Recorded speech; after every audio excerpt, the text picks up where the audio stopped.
Dag to Agus Fáilte. Hi, hello and welcome. It's John O'Sullivan from the Irish Pagan School, and we're here with this week's check-in chat and coffee talk. So with beverage sipped and on board. Today I wanted to talk about a sad and hard truth concerning Irish paganism. But before we dive into that, I'd like to also invite you to come along and pick up some free resources about Irish paganism. All you gotta do is go to irishpagan.school/free. It's a big part of what we do here at the Irish Pagan School, which provide as much access to available resources as we can to get people started. And yes, there is deeper learning. There's more stuff to get done, and we support native teachers as well by having paid classes at our school. But we also try and make sure that there's a lot. I think there's like 2 years worth of personal learning someone could undertake just in the resources that is on that irishpagan.school/free. So, speaking about Irish paganism, a sad and hard truth. Um, it is something that we come up against time and again when we deal with this misinformation that's going on. And yeah, it's one of the sadder, more pervasive kind of mindsets that, we have to really overcome when we target this misinformation about Irish paganism. And to really understand that, we have to go back to the beginning. Now, by the beginning, I'm going to talk about the archaeological record of people living in Ireland. And that's what we mean by beginning. So at the moment, the current kind of glaciation model for northern Western Europe has Ireland completely covered by ice between 30,000 years ago and 14,000 years ago. And that's when the ice age began to end and the ice began to melt, revealing the island.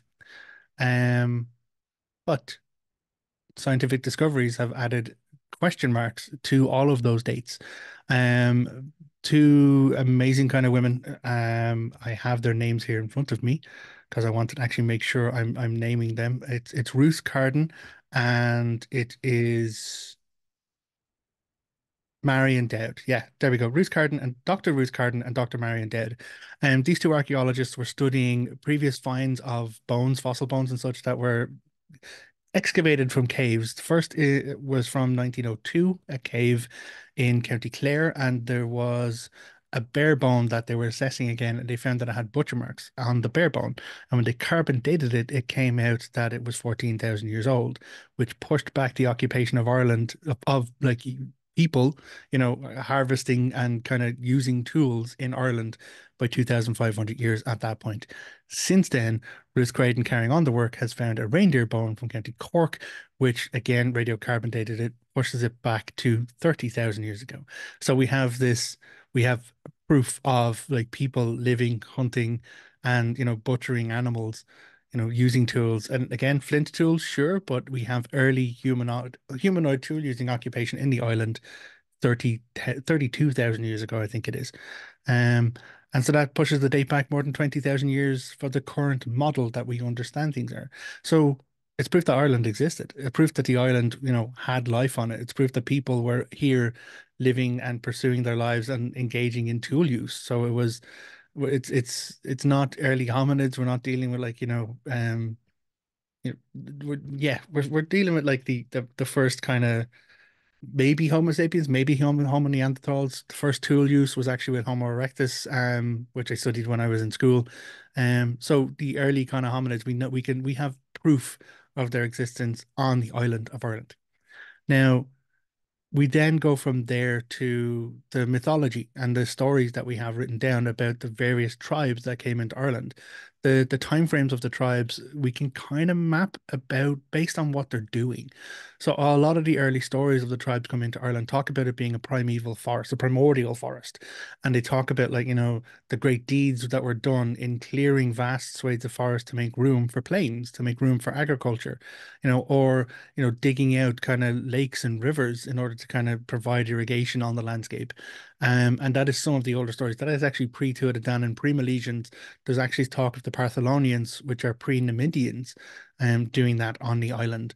So the very oldest stories we have about occupation on the island talk about, cultivating the land, and if we map that against our current understanding of peoples and it was Homo sapiens who actually began in the early Neolithic period, the Stone Age period, to begin having early agriculture, early farming, moving from a hunter-gatherer society to the agricultural form that we know.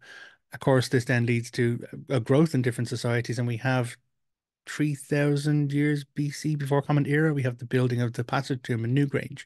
Now, all of this is, history and archaeology. So, why is this relevant to our sad and hard truth? Well, it proves that there were people here a long, long time ago. When we talk about the Republic of Ireland isn't even 100 years old yet. We had our centenary or 100-year celebration for the 1916 Rising, but the Republic wasn't actually fully ratified until the 1930s. So we're coming up on that. But it shows that we had our country, or we had Ireland, and we had people living here doing things a long, long time ago.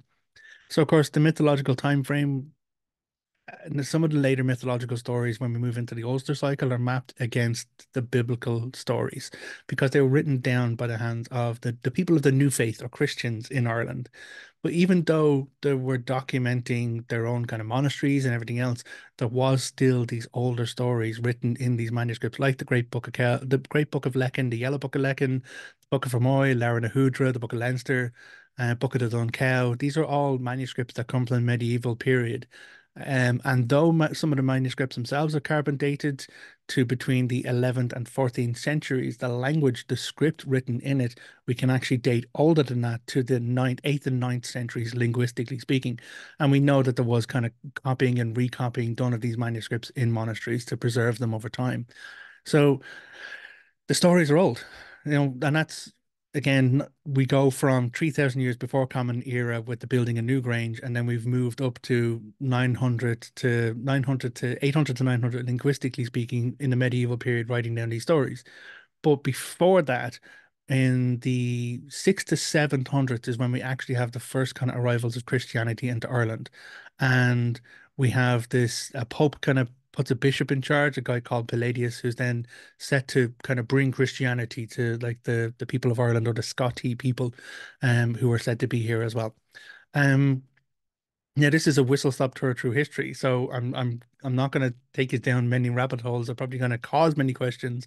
And if you find something here that you want to know more on, ask the question in the comments. I'm happy to kind of go deeper with it. But essentially, we then have Palladius coming in. He has no success whatsoever, which sets the stage for Patrick and the propaganda piece that is Saint Patrick bringing Christianity into the heathens of pagan Ireland. But it was still the rise of that was happening between the ninth and the seventh to the ninth century Common Era, but we still had pagan Ireland. We still had Gaelic Ireland. And that's when things began to get further problematic with the arrival of the Normans. 1169 is the Norman invasion brought in by Irish kings.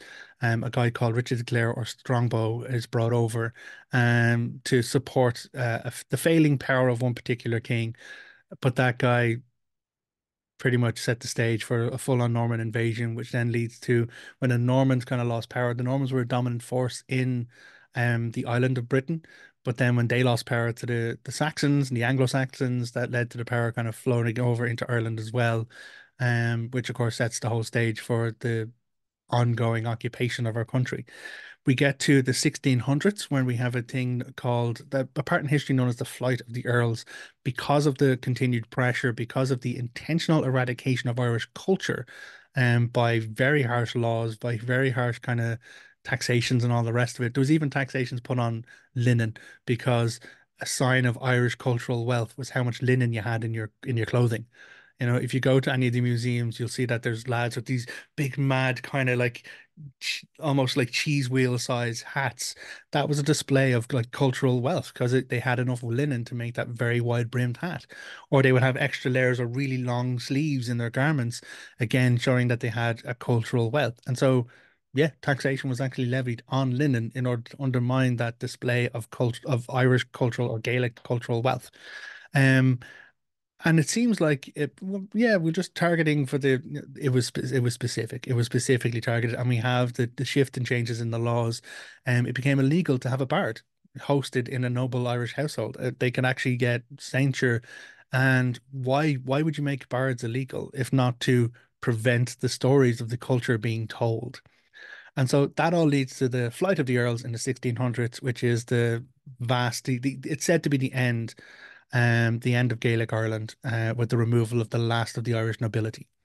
Now, you might think that that's where things get bad, or that's the worst of it. But it gets worse from there because then we move into the cycles of the kings of England and their plantations, the many plantations that were done on Ireland to dispossess Irish people of their lands and their holdings and to move those loyal to the British Crown onto our lands and to completely destabilize everything. It got down to the point that 98% of the island was owned by 1% of the population, and that population were those who were loyal to the Crown of England.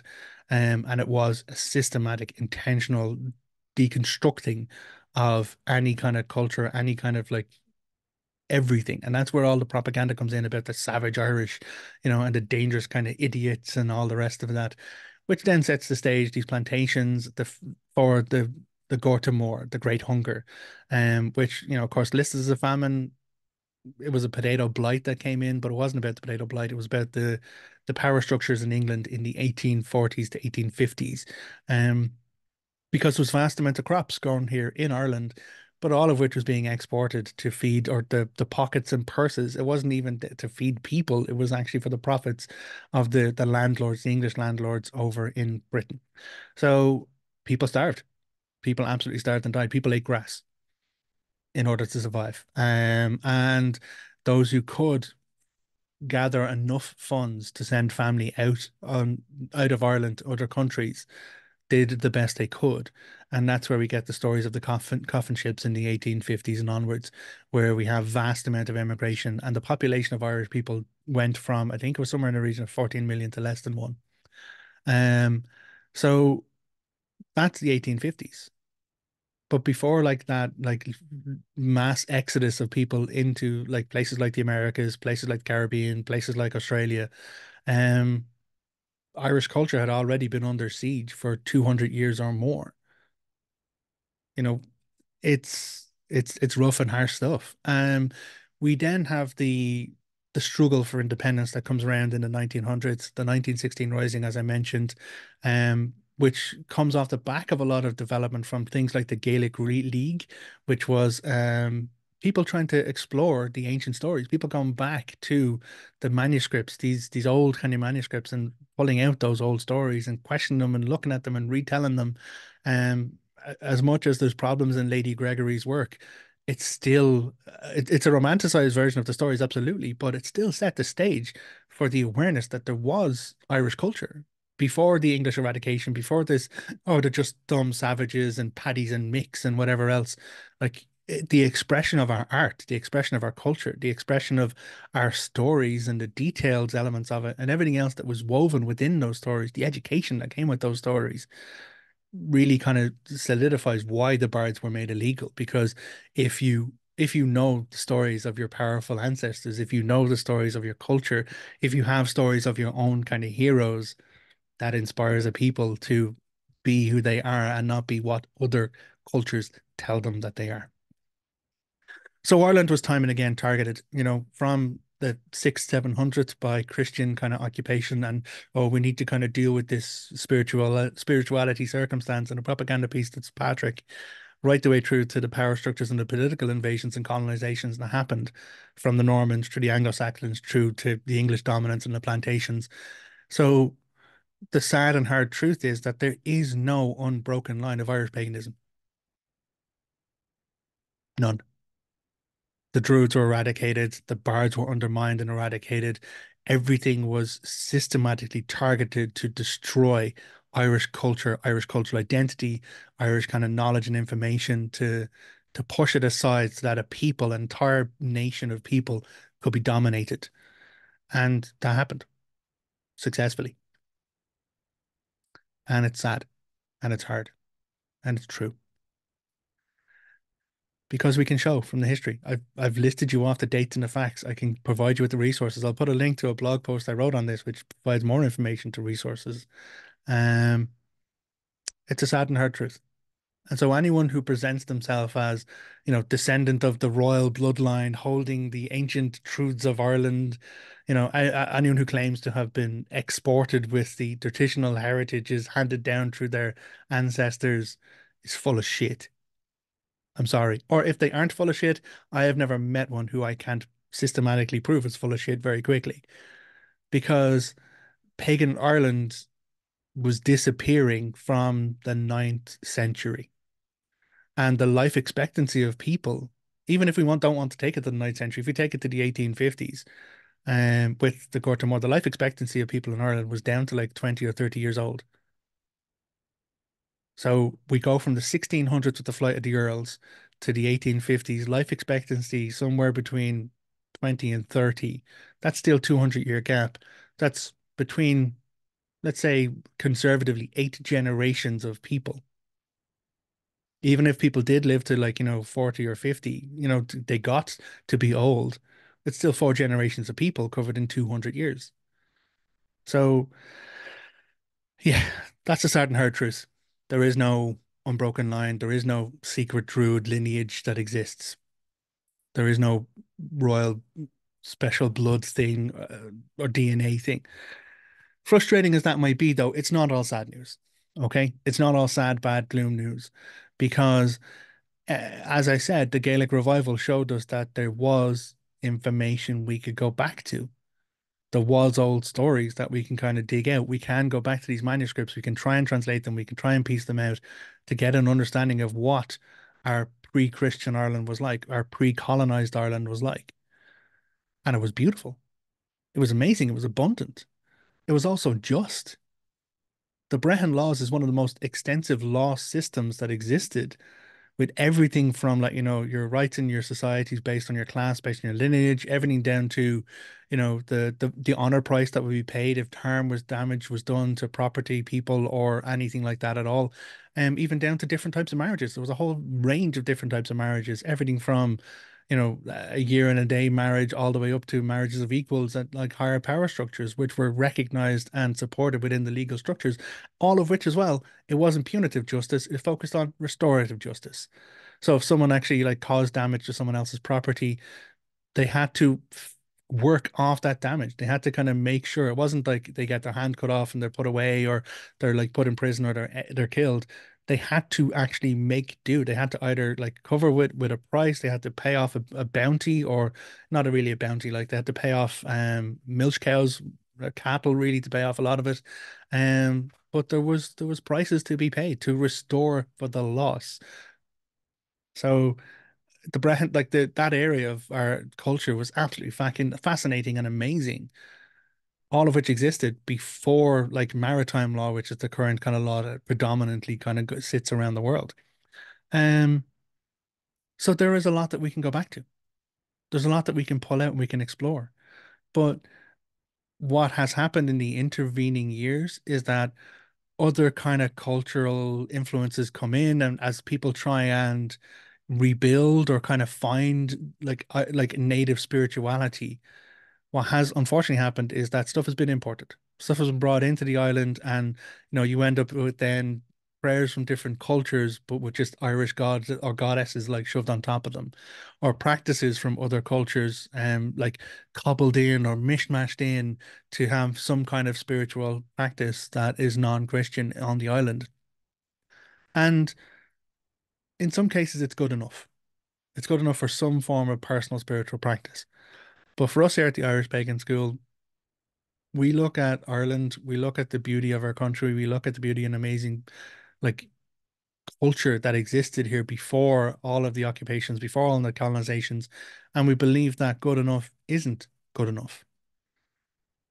We don't want to take an easy road. We don't want to kind of just find something to make it work. We want to dig. We want to go deeper. We want to kind of go back to these old stories and find the old roots of everything to kind of excavate these kind of heritage seeds that come from these practices, these old kind of practices, and it exists within the landscape itself. Like you can go to Newgrange, like there's dolmens all over this country. Like the landscape of Ireland itself, and coupled with the stories of Ireland, tell us an experience of spirituality existing on this land. So it's hard work. It takes a heck of a lot of effort to do that. And that's why when we teach at the Irish Pagan School, like we're not giving you a quick fix. We're not giving you here's the secret truth, here's the thing hidden by, here's the magic kind of answer. What we're setting you up for is work. We're giving you the tools and the resources to go deep with this exploration for yourself. to kind of explore how you can find your own path of spirituality within the correct and information, as correct and real information as we can find, presented as much without bias as possible, or where our own bias or our own kind of practices come into it. We're very clear about saying, hi, here's what's literally written in the texts. Here's the translations of it. Here's the problems with the translations. And then here's my personal application of it as a pagan living in Ireland today. At which point, it's presented to anyone who wants to take a class, anyone who wants to follow the teaching, anyone who wants to read the blogs or the resources. They then have the opportunity to process it for themselves and see what kind of synthesis works for them or what practices they can take up to follow from there. So the sad and hard truth, as I mentioned at the top end, is there is no unbroken line of Irish pagan spirituality or DNA or special kind of club membership or secret hidden knowledge. What there is, though, is a pathway to decolonize our spirituality, to dig out all of the stuff that, is good enough, but we think Ireland and Irish people into the future deserve better. So there's a path to kind of do that. There's a way to delve and to explore, to take the archaeology into our practice of spirituality and to try and find it out. So I invite you to come along with us and do the work. If you're interested in more resources on this, if something on this has tickled you, inspired you, or you want to know more, irishpagan.school/free. And as ever, thank you for being here with us. Gurav Mila Mahagat. Look after yourself. And until next time, Slán. Goodbye.